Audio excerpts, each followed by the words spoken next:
કરીને સમગ્ર રાજ્ય અને ગુજરાતમાં છેલ્લા ઘણા સમયથી ભારતીય જનતા પાર્ટીની સરકાર છે અને આ સરકારમાં જો કોઈ લોકોને વધારે અન્યાય થયો હોય તો એ ગુજરાતના દેશના યુવાનો અને વિદ્યાર્થીઓ છે। તાજેતરની જેમ રાજદીપભાઈએ વાત કરી છે કે જે નીટનું પેપર લીક થયું હતું અને આ નીટના પેપર લીક થવાના કારણે 22 લાખ જેટલા સમગ્ર દેશના વિદ્યાર્થીઓએ અને તેના વાલીઓએ ભોગવવાનો વારો આવ્યો હતો। આ પેપર લીક એ આ કોઈ પહેલી વખત નથી થયું, પણ જે એનટીએ નેશનલ ટેસ્ટિંગ એજન્સી દ્વારા આ નીટની પરીક્ષા લેવામાં આવે છે એ વારંવાર એનટીએ શંકાના દાયરામાં આવે છે। ભૂતકાળમાં પણ નીટના પેપરો લીક થયા છે,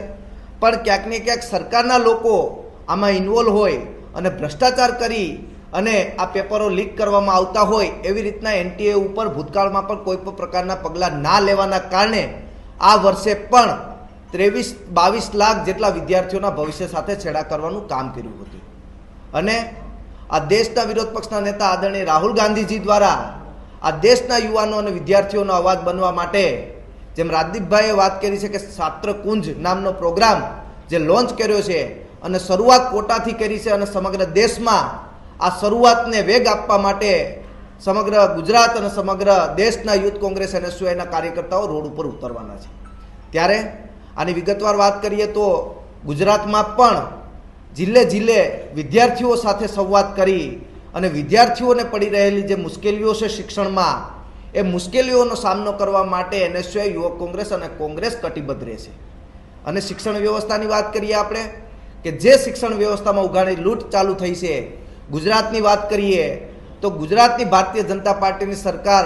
ખાલી ને ખાલી એફઆરસીના નામે મોટી મોટી વાતો કરે છે, પણ જે સેલ્ફ ફાઇનાન્સ સ્કૂલ માફિયાઓ દ્વારા જે ઉઘાડી લૂંટ કરવામાં આવે છે, આ રાજ્યના જે વાલીઓને લૂંટવાનું કામ થઈ રહ્યું છે તેના વિરોધમાં પણ આ છાત્રકુંજમાં અવાજ ઉપાડવાનું કામ એ કોંગ્રેસ પાર્ટી દ્વારા કરવામાં આવશે। આપણે માની શકીએ કે પેપર એકવાર લીક થતું હોય તો કોઈની ભૂલ કહી શકાય, પણ ખાલી ગુજરાતની વાત કરીએ તો ગુજરાતમાં સરકારી ભરતીઓમાં 22થી વધારે વખત છેલ્લા 5 વર્ષમાં પેપરો લીક થયા છે। ક્યાંક ને ક્યાંક આ પેપરો લીક નથી થઈ રહ્યા, પણ ક્યાંક ને ક્યાંક આ ભારતીય જનતા પાર્ટીની આખી સરકાર લીક થઈ રહી હોય એવું અમને લાગી રહ્યું છે અને વારંવાર યુવાનો વિદ્યાર્થીઓને અન્યાય કરવાનું કામ આ સરકાર કરી રહી છે।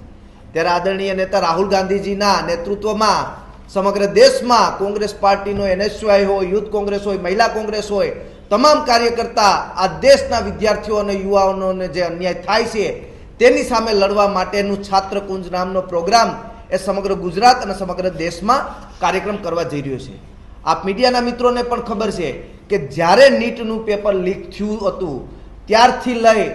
અને આજ દિન સુધી અમે આ દેશના શિક્ષણ મંત્રી ધર્મેન્દ્ર પ્રધાન કે જેની સીધી જવાબદારી આમાં ફિક્સ થાય છે તેનું અમે રાજીનામું માંગી રહ્યા છે અને આ લડાઈ આ નીટની પરીક્ષા પૂર્ણ થયા ત્યાં સુધી નહોતી।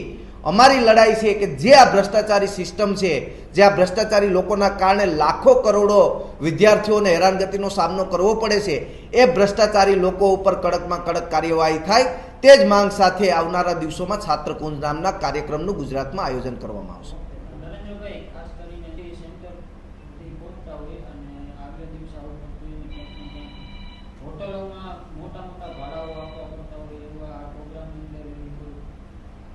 ખાસ કરીને આપણે જ્યાં સુધી સરકારને કહી શકાય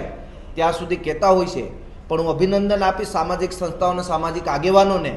કે જે આ પરીક્ષાઓ માટે ખૂબ આગળ આવતા હોય છે, રહેવા જમવાની વ્યવસ્થા કરતા હોય છે, પણ ક્યાંક ને ક્યાંક આ જવાબદારી સીધી સરકારની થતી હોય છે, કેમ કે સરકાર તેની પાસે પરીક્ષાના નામે પૈસા ઉઘરાવતા હોય છે, તો સરકારે આની સંપૂર્ણ જવાબદારી લેવી જોઈએ અને વ્યવસ્થાઓ કરવી જોઈએ એવું માનવું છે।